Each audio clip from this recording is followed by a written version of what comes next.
दूसरे की बुराई ढूंढने से अच्छा है कि नेत्र बंद कर कर शिव का भजन करते रहो, उसमें सुख मिले।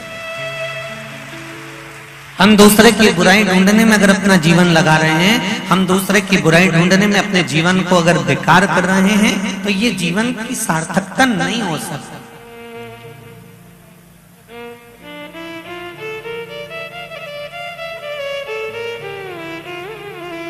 पाप बुरा है, ये दुनिया जानती है। आप और हम अच्छी तरह से जानते हैं कि पाप करना बुरा होता है, पाप बुरा होता है। पर शिव महापुराण की कथा कहती है पाप बुरा है, ये हम सब जानते हैं, पर पाप से भी ज्यादा बुरा है पुण्य का अहंकार करना। अगर हमने थोड़ा सा पुण्य करा, थोड़ा सा सत्कर्म करा, थोड़ा सा भजन करा, थोड़ा सा मंत्र जाप करा, थोड़ा सा किसी का साथ दे दिया, थोड़ा सा दान दे दिया, और उसका हमको अहंकार आ जाए। जैसे कोई कहते कि मैंने तो नागेश्वर महिला मंडल को एक टीपा तेल का दिया था, तो मेरे घर पे नुक्ति भेज देना। अगर पुण्य करने के बाद अगर तुम्हारे भीतर अभिमान आ रहा है, पुण्य करने के बाद तुम्हारे भीतर अहंकार समाहित हो रहा है, पुण्य करने के बाद तुम्हारे भीतर अभिमान भराते चले जा रहा है, तो वो पाप से भी बड़ा है। पाप बुरा है, हम मान रहे हैं, पाप बुरा है, ये आप भी जानते हो, पर उससे बुरा है पुण्य का अहंकार, पुण्य का अभिमान। कहीं हमारे भीतर सत्कर्म करते करते अभिमान तो नहीं आ रहा है। हमने एक पशुपति व्रत करा, पशुपति व्रत कर हम मंदिर गए, मंदिर में हमने पशुपति व्रत धारण किया, और हमने 4 लोगों के सामने मिलकर के दिया, मैंने तो 2 बार पहले कर चुकी हूँ पशुपति व्रत, मैंने तो 3 बार कर लिया पशुपति व्रत। तो भगवान के मंदिर में रहकर पशुपति व्रत धारण कर कर, सोमवार का व्रत धारण कर कर, भगवान का भजन कर कर, यदि तुम शिव मंदिर में ही अपने व्रत का अभिमान प्रकट करोगे, तो वो व्रत तुम्हारा लगने वाला नहीं है। उस व्रत की कोई, उस व्रत की कोई मूलता नहीं, उस व्रत की कोई महत्वता नहीं। मैं रोज शिव जी के मंदिर जाती हूँ, रोज झाड़ू लगाती हूँ, रोज आधा घंटा सेवा करती हूँ, मैं बहुत सेवा में लगी रहती हूँ। बाकी के भाइयों तो आए नहीं, इधर उधर पानी डोल के चली जाए, परंतु मैं इतनी सेवा करती हूँ। तो तुम किसके लिए कर रहे हो? किसी को दिखावा करना है, किसी को बताना है? तुम सेवा करो, तुम झाड़ू लगाओ शिव मंदिर में, तुम पुताई करो शिव मंदिर में, तुम सफाई करो शिव मंदिर में, जरूरी है।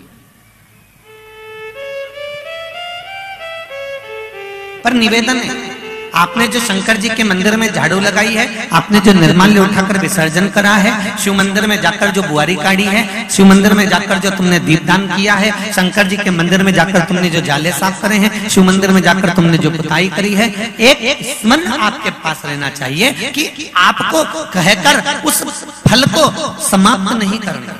हमने जो किया उसका पुण्य हमारा समाप्त हो जाता है यदि हम कह देते हैं, हम यदि बोल देते हैं।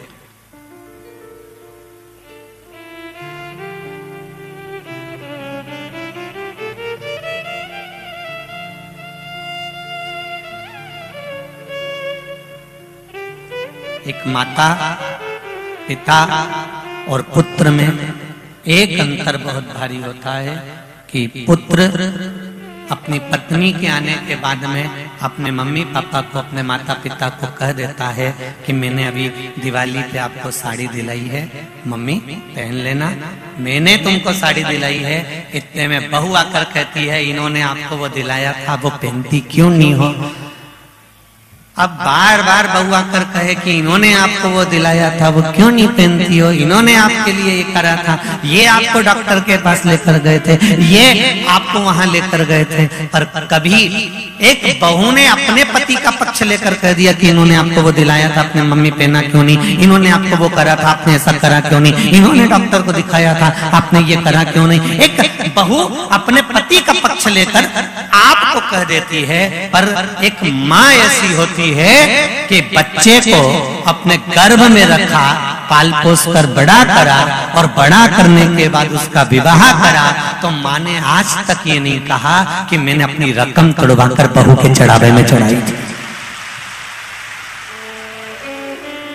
मैंने अपनी रकम तुड़वाकर बहू के चढ़ावे में चढ़ाई थी, मैंने बच्चे को अपनी गोदी में रखा, रात रात भर रोता रहा, उसको गोदी में पटक कर रखा। कभी माँ अपने मुख से अपने बच्चे के लिए कुछ नहीं, क्योंकि कर दिया तो उसके लिए बखान क्या करना।